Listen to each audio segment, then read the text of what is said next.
कौन था कर्ण? महाभारत में सूर्य पुत्र कहलाने वाले इस योद्धा के पूर्वजन्म से जुड़ी है कवच कुंडल की कहानी। भोर का समय है। आकाश बिल्कुल साफ है और नदी का जल शीतल। पंछी अपने घोंसलों से निकलकर विहार को निकल चुके हैं। उधर पूर्व दिशा के आकाश में कुछ लालिमा सी उभर रही है और धीरे धीरे बढ़ती ही जा रही है। ऐसा लग रहा है कि जैसे अपने 7 घोड़ों के रथ पर सवार सूर्यदेव तेजी से इस ओर बढ़ते आ रहे हैं। प्रकृति के इस सौंदर्य के बीच एक और ध्वनि गूंज रही है। ध्यान से सुनने पर लगता है कि यह गायत्री मंत्र है। कर्ण के साथ नियति ने किया क्रूर मजाक, पर इतनी सुबह गायत्री मंत्र का पाठ करते हुए सूर्यदेव को अर्घ्य देता ये युवक कौन है? यह कोई और नहीं कर्ण है, महाभारत में जिसे महादानी, महान धनुर्धर और महावीर होने का गौरव प्राप्त है, उसे महारथी और रश्मिरथी कर्ण कहा गया है। कर्ण महाभारत का एक ऐसा पात्र है जिसके साथ नियति जन्म से ही क्रूर मजाक शुरू कर देती है। पैदा होते ही मां से बिछड़ना पड़ा, प्रखर मेधावी होते हुए भी शिक्षा से वंचित होना पड़ा। किसी तरह कौशल का प्रशिक्षण मिला भी तो वह भी श्राप के साथ सुतपुत्र कहा गया। प्रेम में भी छल, विवाह में भी छल, रणकौशल में भी छल, और जब अपने जीवन का सबसे जरूरी युद्ध लड़ने खड़ा हुआ तो जीवन ने फिर छला। ठीक उसी समय कर्ण को पता चला कि वह तो कुंती पुत्र है, पांडवों में सबसे बड़ा है, लिहाजा यहां भी बिना लड़े युद्ध में हारना उसके भाग्य में लिख गया। कर्ण के मानस पिता है सूर्यदेव, फिर भी एक आशीष कर्ण से कोई नहीं छीन सका, वह था सूर्यदेव का आशीष। महान कर्ण विश्व के महान और त्याग की मूर्ति देवता सूर्यदेव का पुत्र था। त्याग और दान का ये वरदान कर्ण को अपने पिता सूर्यदेव से ही मिला था, जो जीवन भर उसकी शक्ति बना रहा। सूर्यदेव सिर्फ वेद पुराणों में ही नहीं शामिल हैं, बल्कि रामायण और महाभारत जैसे महाकाव्यों में भी वे प्रमुख किरदारों के रूप में शामिल होते हैं। श्री राम का तो जन्म ही सूर्यवंश में हुआ था, तो वहीं महाभारत में वह कर्ण के मानस पिता के रूप में दिखाई देते हैं। कैसे हुआ कर्ण का जन्म? कुंती ने जब ऋषि दुर्वासा से देवहूति मंत्र पाया था तो सिर्फ परीक्षण करने के लिए उन्होंने सूर्य देव को बुला लिया, लिहाजा उन्हें बिना विवाह के ही मां बनना पड़ा था। इसी लोकलाज के कारण कुंती ने अपनी पहली संतान कर्ण को जन्म के बाद ही गंगा में बहा दिया, जो कि बाद में दानवीर कर्ण के नाम से जाना गया। कर्ण के जन्म का रहस्य भी पिछले जन्म में सूर्यदेव के एक वरदान में छिपा है। कर्ण का जन्म होना और जीवन भर यातनाएं भोगना भी उसके पूर्व जन्म का फल था। क्या कर्ण का पीछा कर रहा था पिछले जन्मों का कर्म? सत्ययुग में नर और नारायण ऋषि, जो कि श्रीहरि के अंशावतार थे, वे तपस्या कर रहे थे।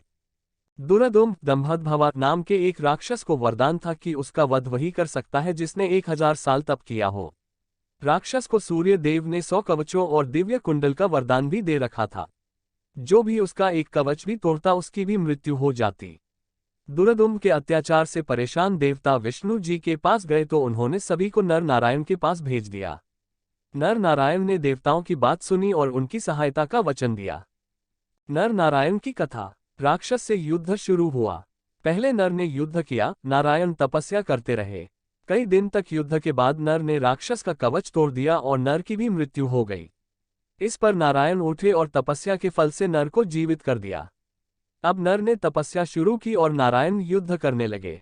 नारायण ने दूसरा कवच तोड़ा तो उनकी भी मृत्यु हो गई, लेकिन उन्हें नर ने तप के फल से जीवित कर दिया। इस तरह लगातार युद्ध चलता रहा। नर नारायण एक एक करके युद्ध करते रहे, कवच तोड़ते रहे और एक दूसरे को जीवित करते रहे। 99 कवच वाला एक राक्षस। जब एक एक करके राक्षस के 99 कवच टूट गए तो राक्षस भागा और सूर्य के पीछे जा छिपा। सूर्य देव ने नर नारायण से शरणागत की रक्षा की प्रार्थना की। तब नारायण ने कहा कि ठीक है, इसका फल आपको भी भुगतना होगा।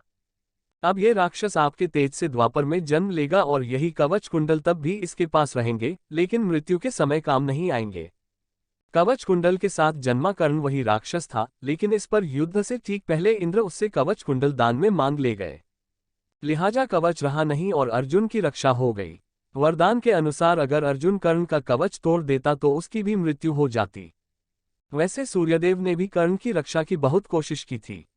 उन्हें पता था कि महाभारत में नारायण कृष्ण अवतार लेंगे और पांडवों की रक्षा करेंगे, इसलिए उन्होंने कर्ण को सबसे बड़े पांडव के रूप में भेजा था। लेकिन तुलसीदास ने रामचरितमानस में लिखा है, होए है वही जो राम रचि रखा। पांडव बनकर जन्म लेने के बाद भी आखिरकार कर्ण युद्ध में मारा ही गया। ये कथा महाभारत के आदिपर्व और भागवत पुराण में कही जाती है, जहां कृष्ण अर्जुन के पूर्व जन्म के रहस्य को बताया गया है। अमर रही कर्ण की दानवीरता। कर्ण का अंत भले ही महाभारत में हो जाता है, लेकिन उसकी दानवीरता अमर रही, बल्कि महाभारत में हुए तमाम छल और निगेटिव किरदारों के खेमे में रहने के बावजूद कर्ण के चरित्र पर दाग नहीं लगे। महारथी कर्ण का हर रोज का नियम था कि वह प्रातःकाल गंगा स्नान कर सूर्य देव को अर्घ्य देता था और पूजन की समाप्ति के तुरंत बाद जो भी उससे कुछ भी मांगता, कर्ण बिना संकोच उसे वह दान दे देता था। कई बार यही नियम उसके खुद के लिए प्रतिकूल भी साबित हुआ, बल्कि ये जानते हुए भी कि नियम उसके प्रतिकूल है, लेकिन खुद जलकर सारे संसार को प्रकाशित करने वाले सूर्य का पुत्र कैसे अपने नियम से दिख जाता, लिहाजा कर्ण ने भी कभी अपना नियम नहीं भंग किया। जब देवराज ने मांग लिए कवच कुंडल, उसके जीवन के दान की सबसे प्रसिद्ध घटना महाभारत युद्ध से ठीक पहले ही तब घटित होती है, जब देवराज इंद्र उसके कवच कुंडल मांग ले जाते हैं। युद्ध होने में कुछ ही दिन बचे थे। कर्ण अपने नियम के अनुसार नदी स्नान कर सूर्य पूजा कर रहा था। ठीक उसी समय उसके सामने एक ब्राह्मण आया। कर्ण ने उसे प्रणाम किया और उसकी इच्छा पूछी, लेकिन ब्राह्मण चुप रहा। कर्ण ने पूछा, क्या आप गाय चाहते हैं, सोना चांदी या कुटिया बनाने के लिए भूमि चाहते हैं? क्या किसी यज्ञ हवन के लिए धन की जरूरत है, या कन्या के विवाह में कोई बाधा? ब्राह्मण अतिथि फिर भी चुप रहा। ये देखकर कर्ण ने कहा कि क्या कोई क्षत्रिय अपनी मर्यादा भूलकर ब्राह्मण देव को कष्ट दे रहा है? कर्ण प्रश्न करता रहा, लेकिन ब्राह्मण चुप ही रहा। ये देखकर कर्ण भी चुप हो गया और सोचने लगा कि शायद ब्राह्मण देव का मौन व्रत हो और वह विशेष मुहूर्त के बाद कुछ कहें। रश्मिरथी में है वर्णन। तब ब्राह्मण ने बोलना शुरू किया और कर्ण की दानवीरता की बहुत प्रशंसा करने लगा। उसने कहा कि आपकी दानवीरता बहुत प्रशंसा सुनी है। आप जो संकल्प कर लेते हैं जरूर पूरा करते हैं, बल्कि कई बार तो उससे भी अधिक बढ़कर। बादल भी उतना ही जल बरसा पाते हैं जितना उनके कोष में होता है, लेकिन आपके दान की सीमा सागर से भी गहरी है। हालांकि यह भी मनुष्य का भाग्य है कि उसे सब कुछ नहीं मिल सकता। आप भी क्या कर सकते हैं जब मेरे ही भाग्य में अपनी इच्छा पूर्ति नहीं लिखा है। ऐसा कहकर वह ब्राह्मण खुद को बहुत दीनहीन दिखाने की कोशिश करने लगा। कविवर रामधारी सिंह दिनकर इस प्रसंग को अपनी रचना रश्मिरथी में बहुत करीने से पिरोया है। वह लिखते हैं, गिरा गहन सुन चकित और मन ही मन कुछ भरमाया। लता ओट से एक विप्र सामने कर्ण के आया।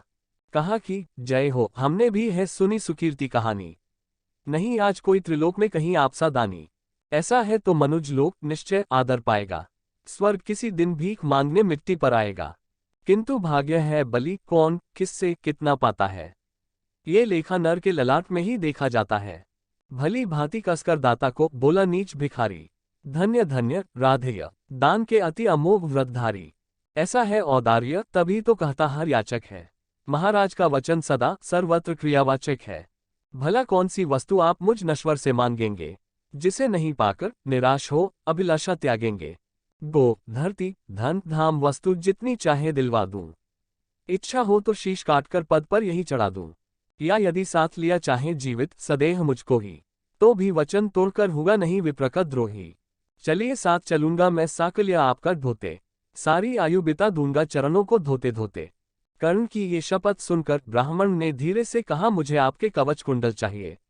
ये सुनकर भी कर्ण जरा भी विचलित नहीं हुआ और सहर्ष ही उन्हें अपने शरीर हटाकर देने के लिए तैयार हो गया। कवच कुंडल दान कर देने के बाद उसने कहा, भी मैं जान गया हूं कि आप ब्राह्मण नहीं हैं, देवराज इंद्र हैं। लेकिन मैं आपका धन्यवाद ही करना चाहता हूं कि आपने मुझे सामान्य मनुष्य बना दिया। अब इतिहास और संसार यह नहीं कहेगा कि मैं अर्जुन से इसलिए जीत गया क्योंकि मेरे पास कवच कुंडल था। आपने मुझे समानता के पद पर ला दिया है। मैं ही था अपवाद, आज वह भी विभेद हरता हूँ। कवच छोड़ अपना शरीर सबके समान करता हूँ। अच्छा किया कि आप मुझे समतल पर लाने आए। हर तनुत दैवीय मनुज सामान्य बनाने आए। अब न कहेगा जगत कर्ण को ईश्वरीय भी बल था। जीता वह इसलिए कि उसके पास कवच कुंडल था। जब कुंती ने कर्ण को बताया रहस्य, कर्ण को एक रात पहले ही उसके पिता सूर्यदेव सपने में आकर बता गए थे कि देवराज इंद्र कवच कुंडल लेने आएंगे। इसके बावजूद कर्ण ने अपना नियम भंग नहीं किया था। कर्ण के सामने अपने जीवन का सबसे बड़ा रहस्य भी उसकी इसी सूर्य पूजा के नियम के समय ही खुलता है। युद्ध से कुछ दिन पहले ही मां कुंती आती है और बताती है कि वह राधेय नहीं कौन्तेय है, कुंती का सबसे बड़ा पुत्र है। तब कर्ण अपनी मां को कहता है कि या तो अर्जुन जीवित बचेगा या फिर मैं। संसार में आपकी 5 पुत्रों की गिनती कभी नहीं बिगड़ेगी। इस तरह वह मां कुंती के आंचल में भी उनके पुत्रों का जीवन दान कर देता है। कर्ण की दानवीरता पर हैं कई दंतकथाएं। कर्ण की दानवीरता ऐसी है कि उसकी कई दंतकथाएं भी प्रचलित हैं। इन कहानियों को अलग अलग क्षेत्रीय स्तरों पर महाभारत से जोड़कर देखा जाता है। इसी तरह एक कहानी बहुत प्रसिद्ध है। कृष्ण बार बार कर्ण की दानवीरता की प्रशंसा करते थे। एक दिन अर्जुन खींच गए। उन्होंने कहा कि दान धर्म तो भैया युधिष्ठिर भी खूब करते हैं, लेकिन आप कर्ण की ही प्रशंसा क्यों करते हैं? कृष्ण ने इस सवाल का जवाब बताने के लिए अर्जुन से वेदपाठी ब्राह्मण का वेश बनाने के लिए कहा। अब ब्राह्मण वेश में दोनों युधिष्ठिर के पास गए। उस समय बारिश का मौसम था। ब्राह्मण कृष्ण ने युधिष्ठिर से कहा कि हमें एक यज्ञ अनुष्ठान करना है, इसके लिए चंदन की लकड़ी चाहिए और भोज के लिए ईंधन भी चाहिए। राज्य में बारिश हो रही थी, कहीं भी सूखी लकड़ी नहीं मिली।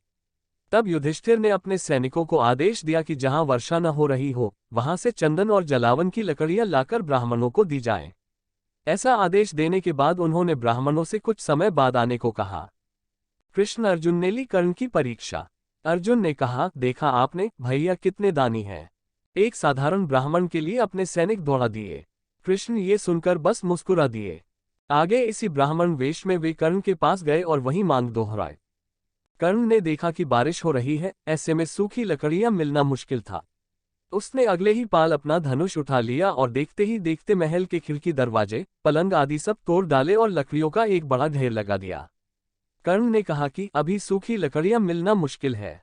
इस महल के खिड़की दरवाजे सभी चंदन की लकड़ी से बने हैं। आप ये सारी लकड़ी ले जाए और जैसी इच्छा वैसे प्रयोग कीजिए। कर्ण की बात सुनकर कृष्ण ने अर्जुन को देखा तो अर्जुन ने बिना कुछ बोले सिर झुका लिया। ऐसी ही एक कथा है कि जब कर्ण महाभारत युद्ध में धराशायी पड़ा था, तब उसके दान की अंतिम परीक्षा लेने श्री कृष्ण गए थे। उन्होंने ब्राह्मण वेश बनाकर अपनी गरीबी दूर करने के लिए कर्ण से कुछ स्वर्ण मांगा। तब कर्ण ने मरते मरते भी अपना एक दांत उखाड़ दिया, जो कि सोने का था। कर्ण में था अपार बल। दानवीरता के साथ साथ कर्ण के बल की भी अपार सीमा थी। कर्ण अर्जुन युद्ध हो रहा था।